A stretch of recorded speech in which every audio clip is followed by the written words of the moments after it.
At 62, Graham Norton has reached a moment in life where politeness finally gives way to honesty. After decades spent charming audiences, deflecting with wit, and making others feel safe enough to tell the truth, he has quietly begun telling a few truths of his own.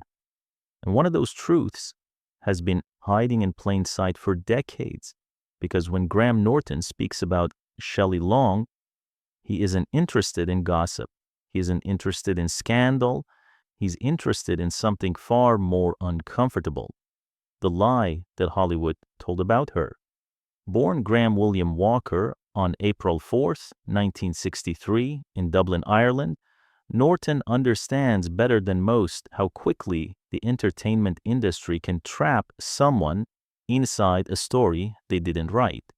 From his early years growing up in Ireland to becoming one of the most recognizable television personalities in the world, his entire career has been built on observing human behavior, decoding fame, and exposing the quiet hypocrisies behind applause. That perspective didn't come easily. Growing up in Dublin, Norton showed an early love for language, storytelling, and performance. He later studied English and French at University College Cork, sharpening not just his intellect, but his understanding of nuance, irony, and how narratives are constructed. Long before the red chairs and celebrity sofas, he was learning how stories shape reputations and how brutally unfair those stories can be. When Norton entered the world of stand-up comedy in the late 1980s and early 1990s, he did so without safety nets. His humor fearlessly explored identity, sexuality, and social taboos at a time when being openly gay in mainstream media was still risky. That courage would define his career, but it also taught him something vital.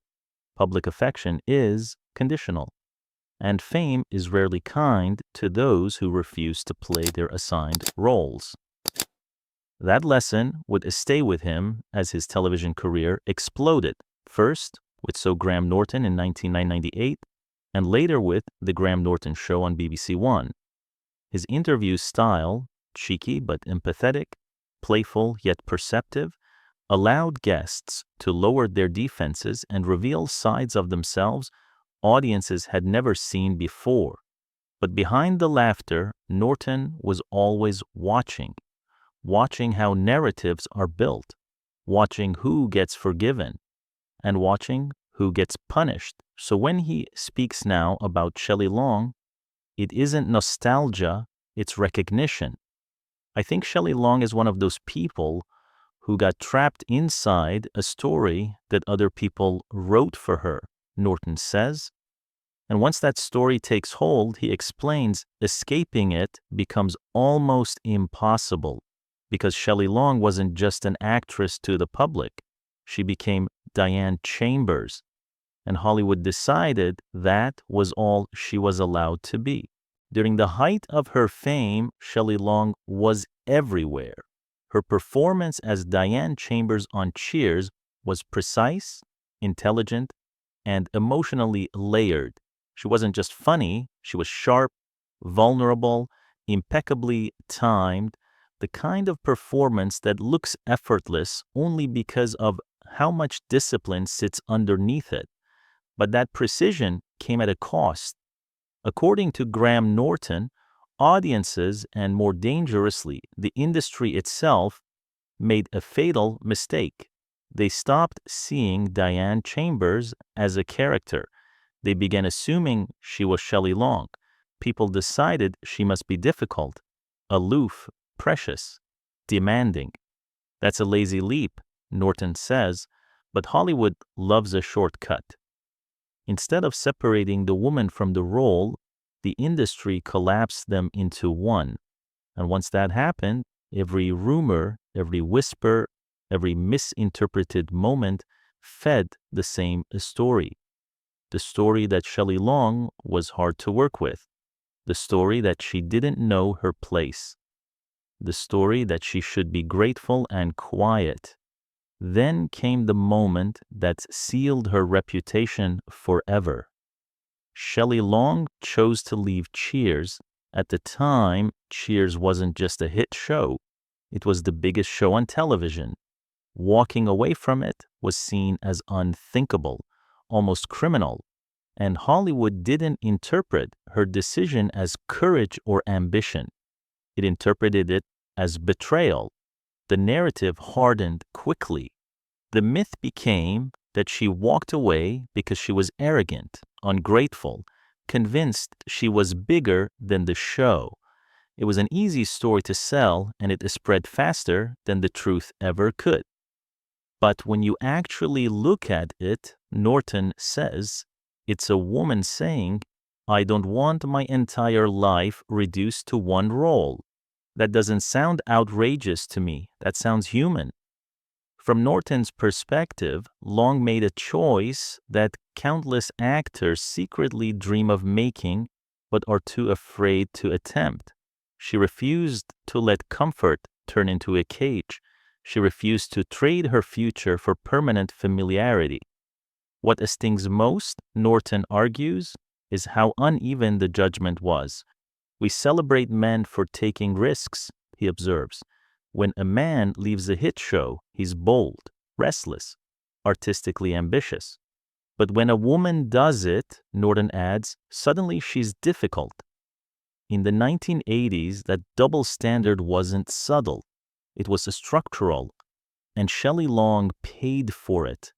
Hollywood didn't just let her go. It made an example out of her. After she left Cheers, Shelley Long didn't disappear. She didn't fall apart the way the gossip machine wanted people to believe. She kept working. But Graham Norton says the industry treated her like someone who needed to be punished for daring to choose herself, because Hollywood loves control, and nothing scares it more than an actor who refuses to be owned by a single role, a single show, a single narrative. Norton points out how quickly the conversation shifted from talent to temperament.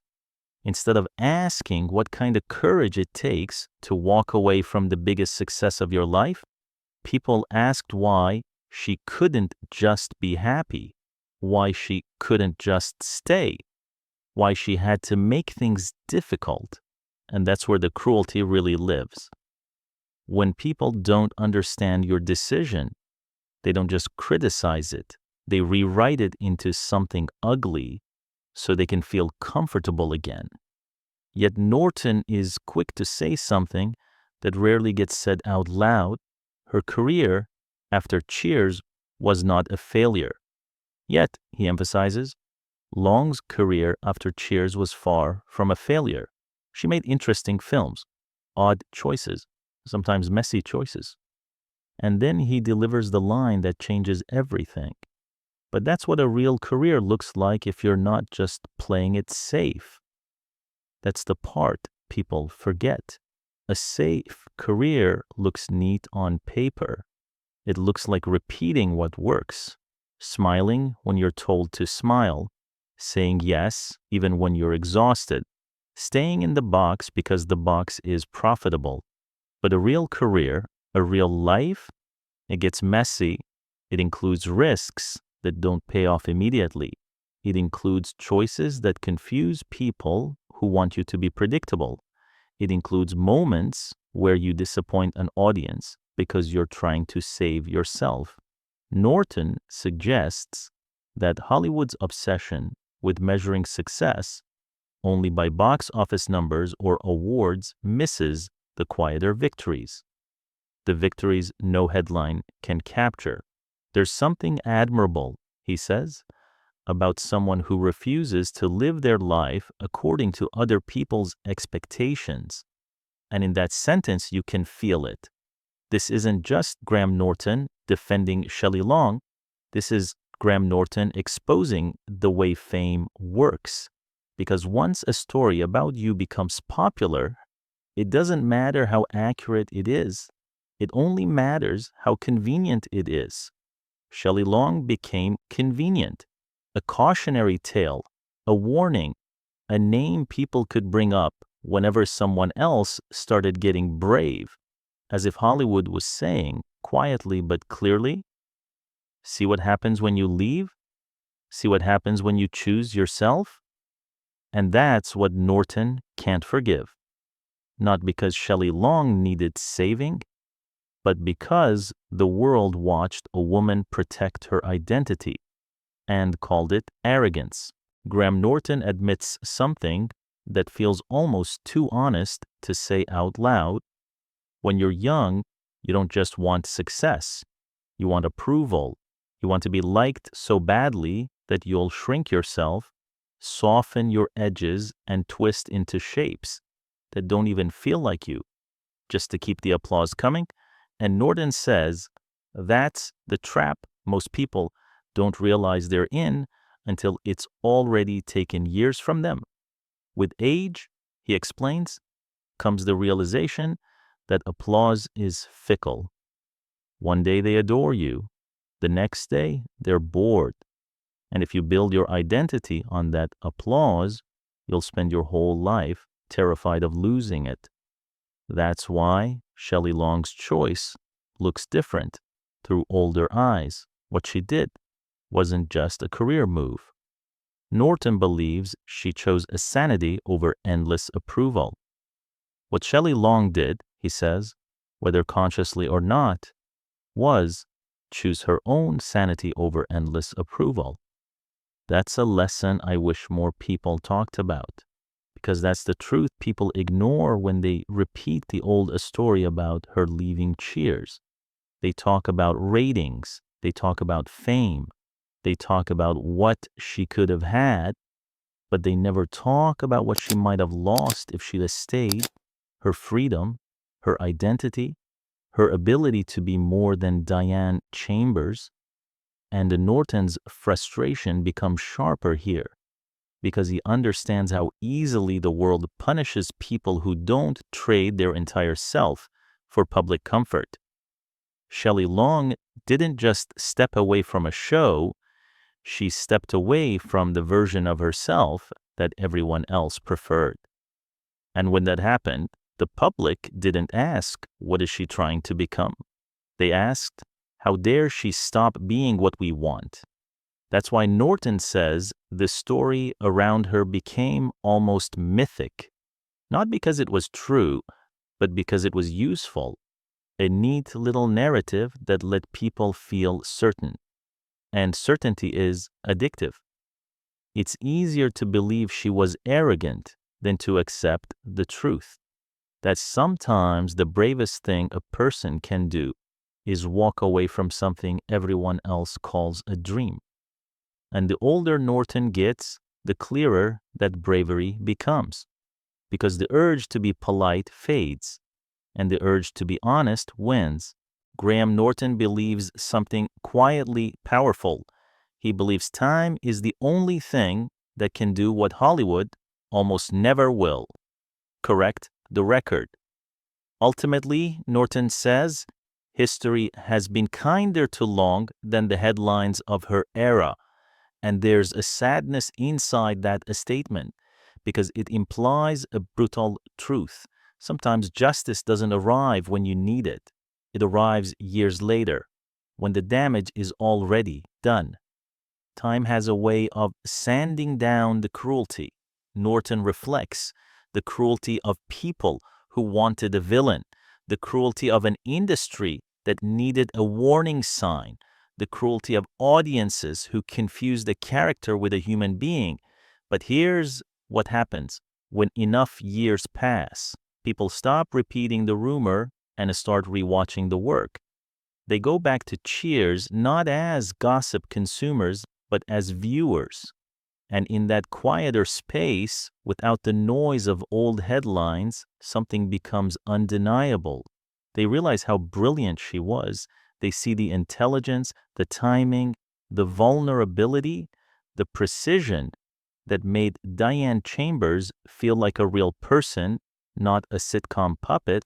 And suddenly, the old story begins to crack, because it's hard to keep calling someone difficult when you're staring at talent that clean. It's hard to keep calling her ungrateful when you can see how much of herself she poured into every moment on a screen. For Norton, this is where the truth finally stands up on its own. Not a scandal, not a rumor, not a controversy, just a fact that should have been obvious all along. She wasn't a villain, he says. She wasn't a cautionary tale. She was an artist making a choice. And then, with that familiar Norton smile, the kind that looks playful but lands like a knife, he adds the final twist. And honestly, that's usually what scares people the most. Because a woman being an artist means she belongs to herself, and Hollywood has never been comfortable with people it can't control. At 62, Graham Norton doesn't sound angry when he talks about Shelley Long. He sounds calm. And that calm is what makes his words land harder than any accusation ever could. Because when you strip away the rumors, the lazy assumptions, and the cruel shorthand Hollywood loves so much, what's left isn't a scandal. It isn't a warning story. It isn't a career gone wrong. It's a woman who refused to disappear inside a role. Shelley Long didn't ask to be misunderstood. She didn't campaign to be admired. She didn't try to rewrite history. She simply made a choice to step away before success turned into a prison, a choice to protect her identity when the world wanted to own it, a choice that many admire in private and criticize in public. Graham Norton understands that now more than ever because time has taught him the same lesson. Fame doesn't love you back. Applause doesn't stay loyal. And the stories people tell about you are rarely under your control, but the life you choose is.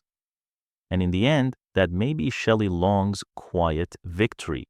Not awards, not headlines, not redemption arcs written years too late, but the simple truth that she lived on her own terms. She wasn't wrong, Norton implies. She was early. And maybe that's why her story still unsettles people today, because it forces an uncomfortable question. If you were brave enough to walk away from everything everyone praised you for, would they call you courageous? Or would they call you difficult too? If this story made you see Shelley Long differently, leave a comment below. If you believe talent should never be punished for choosing freedom, hit like. And if you want more stories that peel back Hollywood's most misunderstood lives, make sure you subscribe, because some truths don't age badly. They just wait for the noise to fade.